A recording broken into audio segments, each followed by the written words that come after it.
Graça e paz, família. Eu dei conta de algo.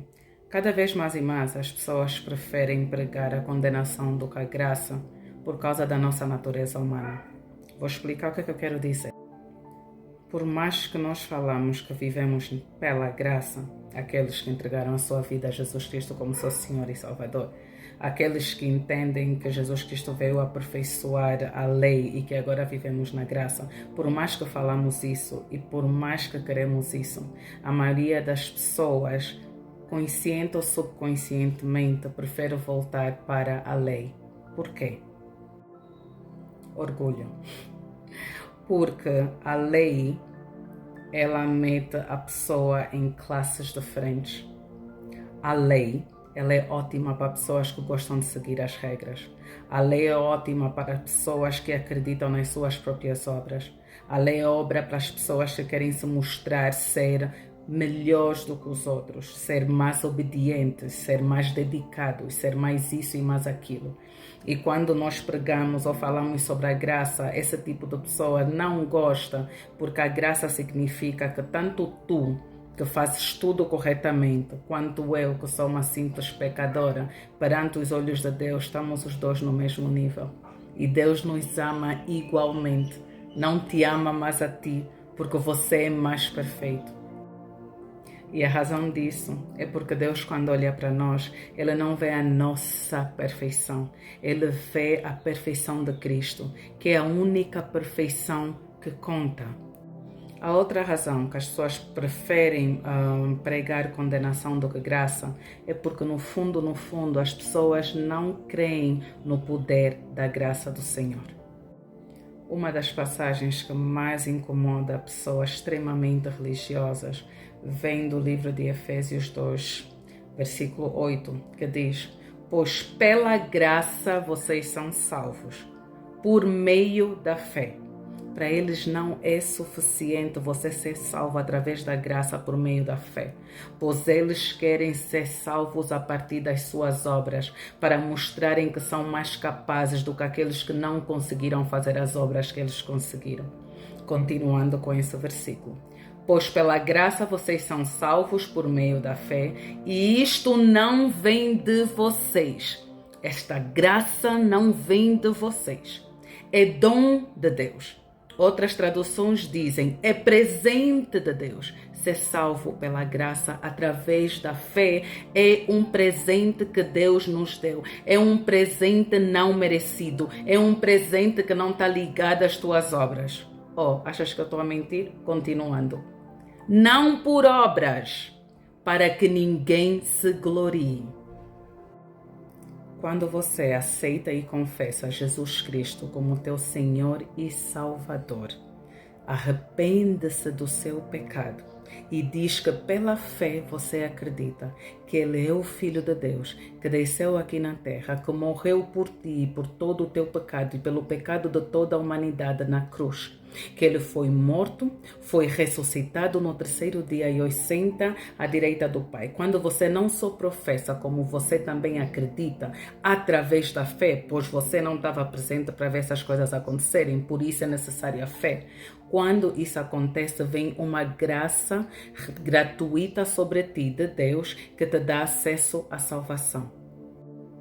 Há pessoas que não gostam de pregar e ensinar sobre a graça porque acham que não é forte o suficiente para as pessoas se arrependerem do seu pecado.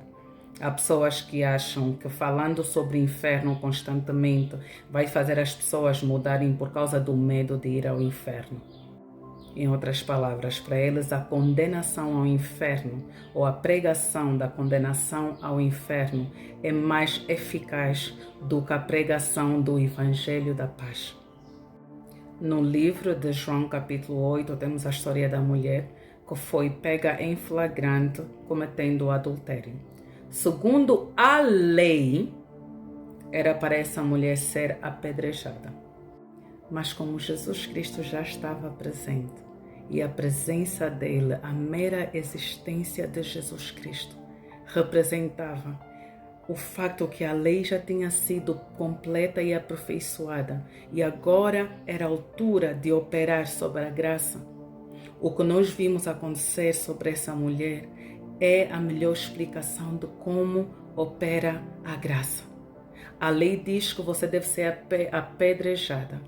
A lei diz que você deve ser morta, a lei diz que você deve ser condenada, a lei diz que você deve ser cortada, a lei diz que você não é boa o suficiente, a lei diz todas essas coisas.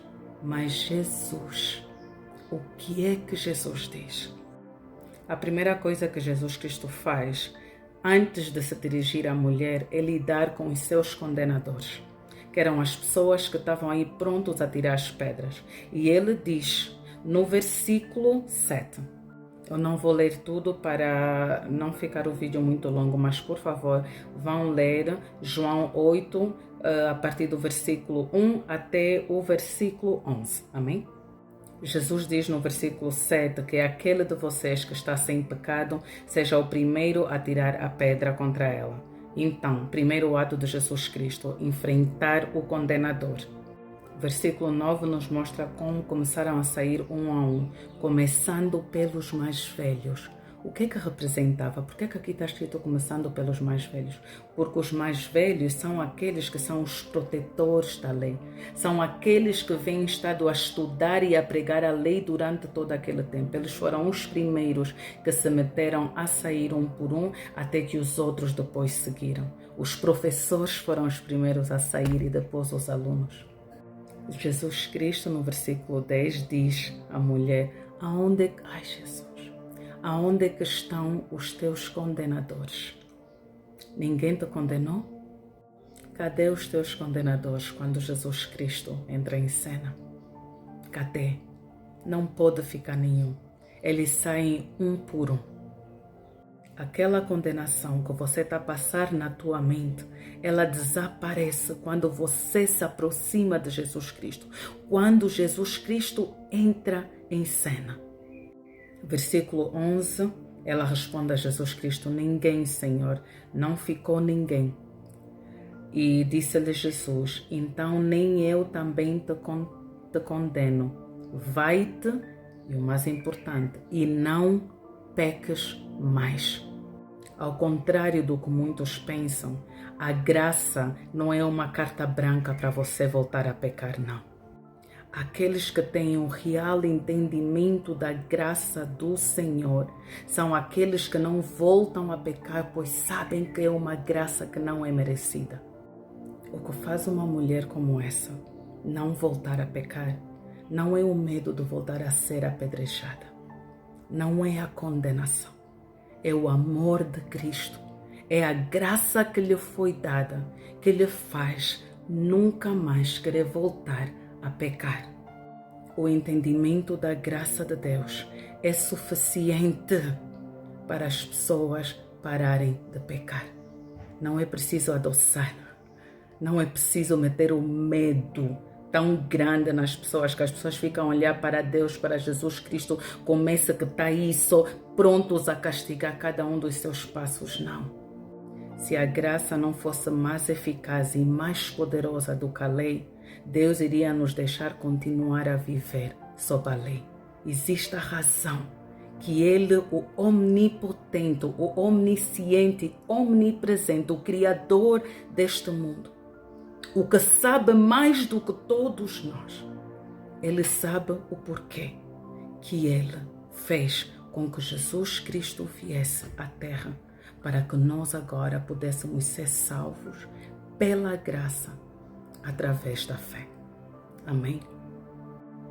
Espero que esse vídeo ajude alguém. Vai com paz e não peques mais.